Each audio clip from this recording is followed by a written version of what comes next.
High on a mountain in the heart of sleepy forest, on an ordinary morning that was about to become an extraordinary biological event, a glittering purple egg began to show the first signs of neural activity. Inside, a creature wasn't just growing, he was calibrating his own internal frequency. When the shell finally cracked, it didn't just break, it shattered in a burst of kinetic energy.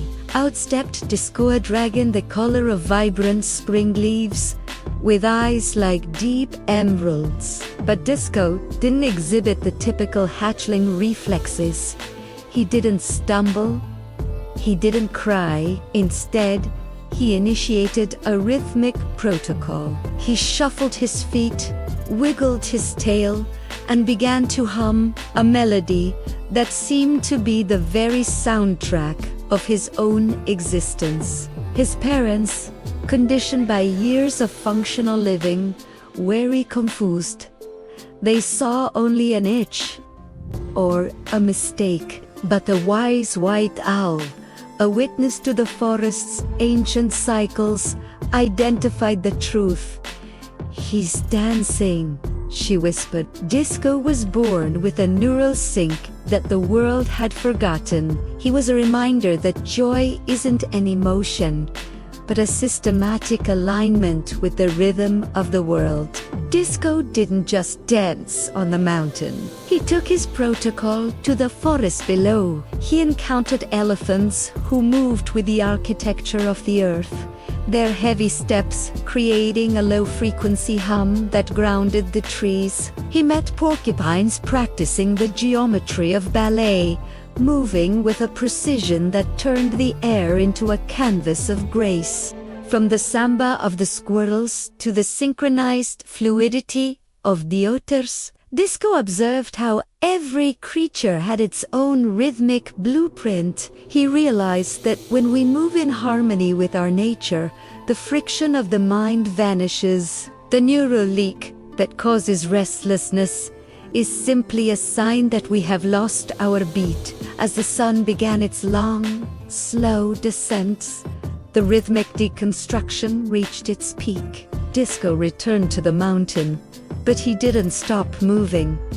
Instead, his dance began to slow. It shifted from the high-energy impulse of the morning to a slow, mesmerizing sway. As the moon rose over the peaks of Sleepy Forest, casting a luminous veil over the ancient stones, the final stage of Disco's journey began. The protocol of the slow sway.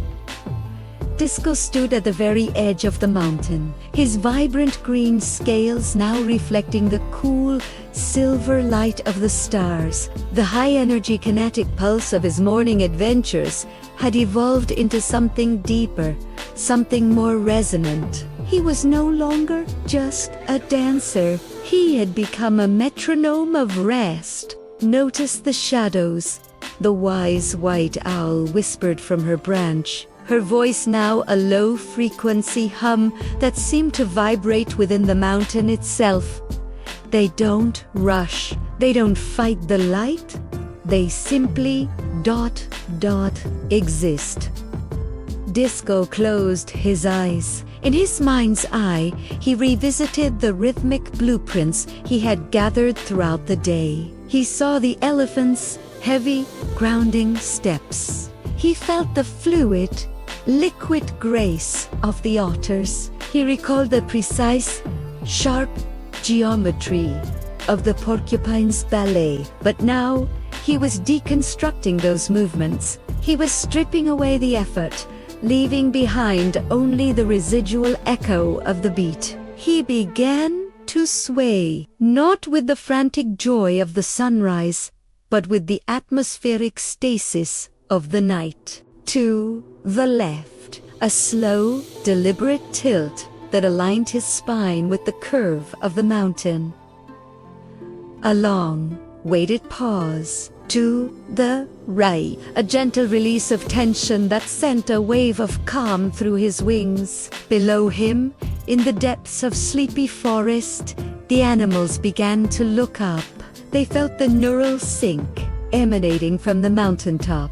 The elephants stopped their heavy work. The squirrels paused their frantic samba. One by one, they began to mirror disco's sway. This was the sovereign harmea moment, where the entire biological community of the forest synchronized its heart rate with the rhythm of the moon.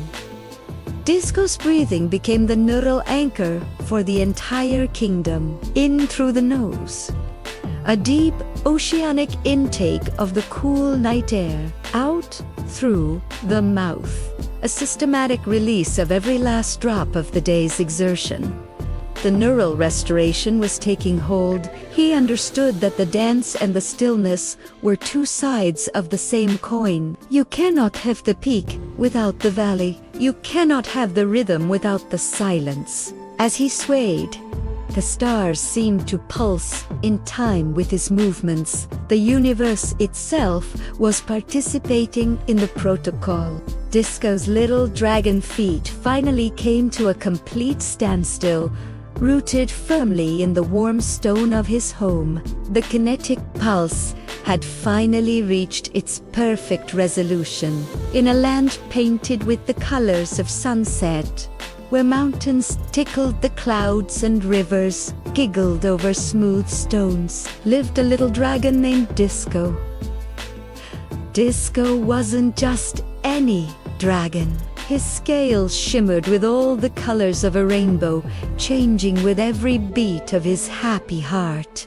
And oh, how he loved to dance. From the moment the sun peeked over the horizon, Disco's feet would start to tap. He'd boogie with the butterflies, salsa with the squirrels, and waltz with the wind. His dance was the rhythm of the valley, a joyful, non-stop party from dawn till dusk. His mother, a grand dragon named Luna, had scales the color of the midnight sky, dotted with silver that sparkled like distant stars. She watched her little Disco with a heart full of love. She loved his energy, his vibrant colors, his endless twirls and leaps. She would often hum along to his dancing feet, her deep, gentle voice, a soothing bass line to his playful melody. As the sun began its slow dip below the mountains, painting the sky in fiery oranges and soft purples, a change would come over the valley. The lively daytime music began to fade. The butterflies found their flowers to rest upon. The squirrels curled up in their cozy nests, and the wind softened to a gentle whisper. The world was getting ready for bed. But Disco was still dancing. His little feet pitter-pattered, trying to keep the party going. One more song, Mama, he'd chirp, his rainbow scales flashing, trying to light up the growing twilight. The day isn't over yet. Luna would nuzzle him gently, her large, warm snout a comforting weight against his tiny, energetic body. Oh, my little dancer, she'd rumble softly, her voice like the calm, deep ocean. The sun has danced its way to the other side of the world. It's time for the moon to have its turn on the dance floor. Disco would look up at the sky. A sliver of a moon was beginning to glow, and a few brave stars were starting to peek out. He'd stomp his feet a little. But the moon's dance is so slow, and the stars just dot, twinkle. They don't even move. Luna chuckled a sound like rustling leaves in a gentle breeze. Their dance is different, little one. It's a quiet dance, a dance of dreams and stillness. It's just as beautiful, you just have to listen differently. She guided him towards their cozy cave, nestled in the side of the grandest mountain. Inside, the air was warm, and smelled of pine and ancient stone. A soft bed of moss and fragrant herbs waited for them in the corner. A perfect nest for a tired little dragon and his mother. Disco, however, was still buzzing.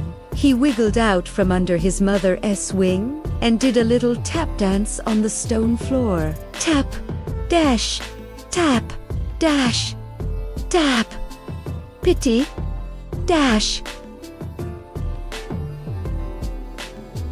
The sound echoed in the quiet cave. He was trying to bring the daytime party inside with him. Luna didn't scold him. She simply lay down, curling her massive body into a protective crescent moon shape. She began to hum. It wasn't a dancing tune. It was a slow, deep melody that seemed to rise from the very heart of the mountain. It was the lullaby of the earth, settling for the night. At first, Disco tried to dance to it, but his quick steps didn't fit the slow, flowing rhythm. His taps became less certain. He tried a spin, but it felt wobbly. The energy that had fueled him all day was finally beginning to wane, like a candle flame flickering in a soft draft. He slowed down his rainbow scale, shifting from bright, energetic yellows and reds to cooler blues and purples. He walked over to his mother and leaned against her warm, dark side. Her humming vibrated through him, a gentle, rhythmic pulse that soothed his tired muscles. "Listen," Luna whispered, her voice barely a breath. "Can you hear the night's music?" Disco closed his eyes and listened. At first, all he heard was his own thumping heart, slowing down, beat by beat. Then, he heard the soft drip, drip, drip of water somewhere deep within the cave, a steady and patient percussion. He heard the gentle sigh of the wind as it whispered past the cave entrance. He heard the distant, lonely call of a night owl, a soft hoo-hoo that floated on the still air. He realized his mother was right. The night had its own music. It wasn't a wild, foot-stomping party. It was a lullaby, a soft, gentle symphony made of quiet sounds. He snuggled closer to Luna, burying his head under her wing. It was dark and safe in there. The world outside, with its bright colors and loud sounds, felt very far away. Here, there was only the comforting warmth of his mother, the steady rhythm of her breathing, and the deep, calming thrum of her heart. "The day dances for sharing joy with the world," Luna murmured, her voice thick with sleep. "The night dance is for finding peace within yourself. It's the dance of rest, my little Disco. It's how you gather your colors for a new day." Disco's breathing deepened, matching the slow, steady rhythm of his mother's. His little dragon body, which had been a whirlwind of motion just a short while ago, was now completely still. The last vestiges of his dance energy melted away, replaced by a profound and heavy sense of peace. His rainbow scale softened to a deep, uniform indigo mirroring the night sky outside. He was no longer Disco the dancer. He was Disco the dreamer. He imagined himself floating in a silent, starry sky. Not dancing, but drifting. He drifted past the slow dancing moon and the twinkling, winking stars. He felt light and free, not from the energy of a dance, but from the release of stillness. In his dream, the quiet sounds of the night, the water drop, the wind sigh, the owl's call wove themselves into a beautiful, shimmering blanket. It wrapped around him, holding him securely as he drifted deeper and deeper into sleep. Luna looked down at her sleeping son. A single, soft, silver scale on her snout glinted in the faint moonlight that crept into the cave. She saw his peaceful face, his still body, his deep, even breaths. The whirlwind of color and motion was finally at rest. She knew that when the sun returned, her little disco would wake up. His scales would burst into a rainbow of joy, and his feet would be ready to dance once more. But for now, in the deep, quiet heart of the night, they were both part of the slow, silent dance of sleep.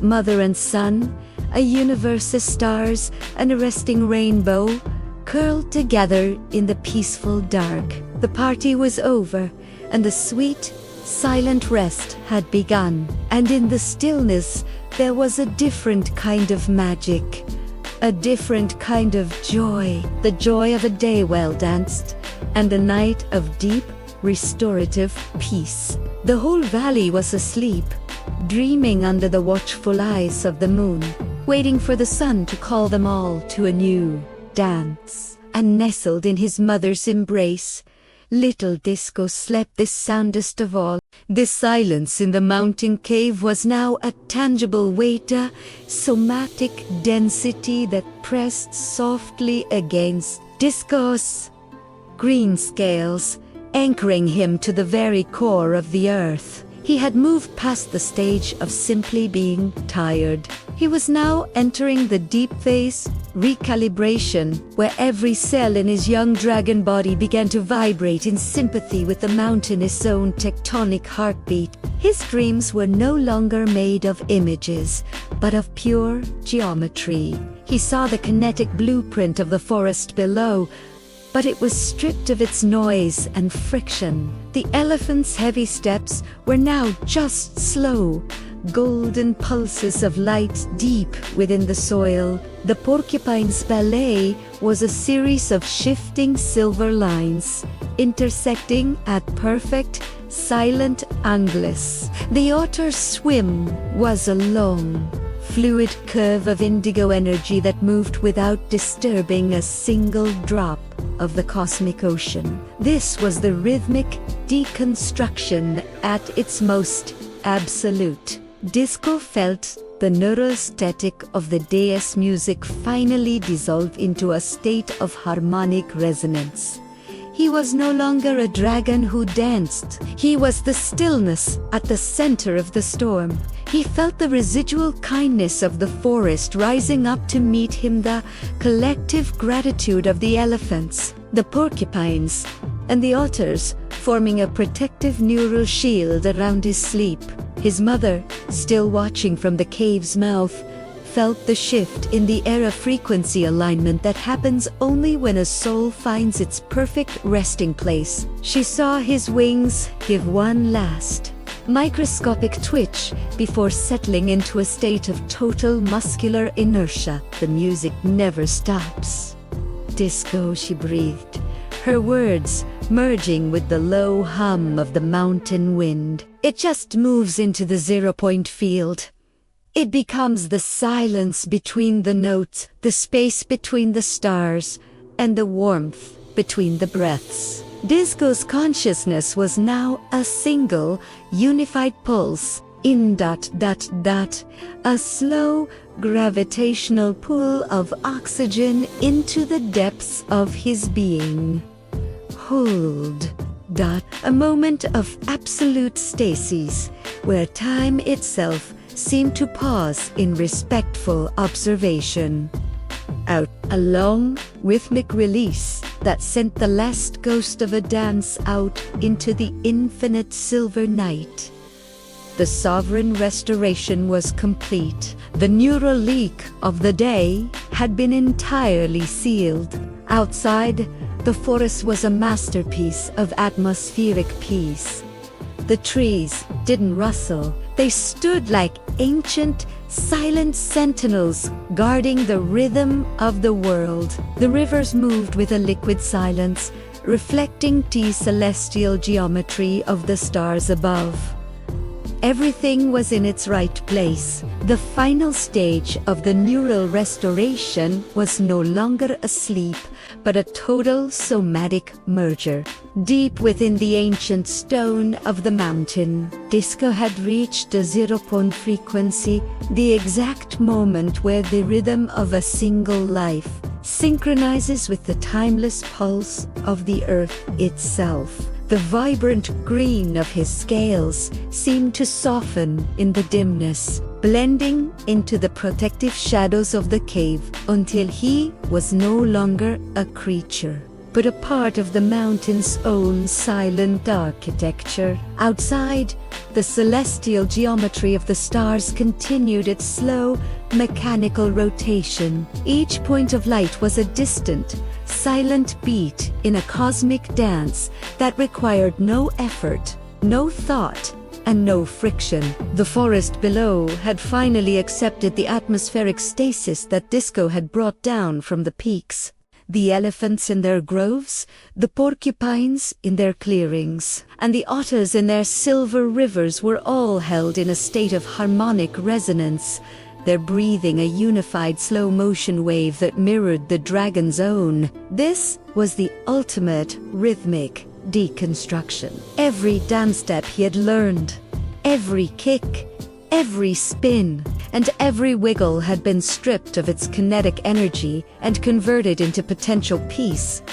The music hadn't stopped. It had simply moved into a frequency so deep and so stable that it could only be felt as a profound, weighted stillness in the absolute center of his being. Disco felt the sovereign void, a place where the noise of the world is entirely sealed away, leaving behind only the pure, undistilled essence of rest. There were no more movements to make, no more beats to follow, and no more breaths to count. There was only the residual echo of a day well lived, dissolving into the warm, protective dark. The neural leak of the day's joy was now a neural fortress. As the moon reached its highest point, casting a final, silver blessing over the mountain, Disco the Drago, who was born to dance finally, found the most complex and beautiful movement of all,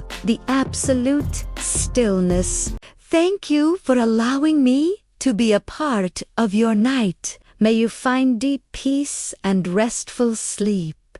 Wishing you the sweetest dreams. If you liked it, please like, comment, and subscribe. Bye.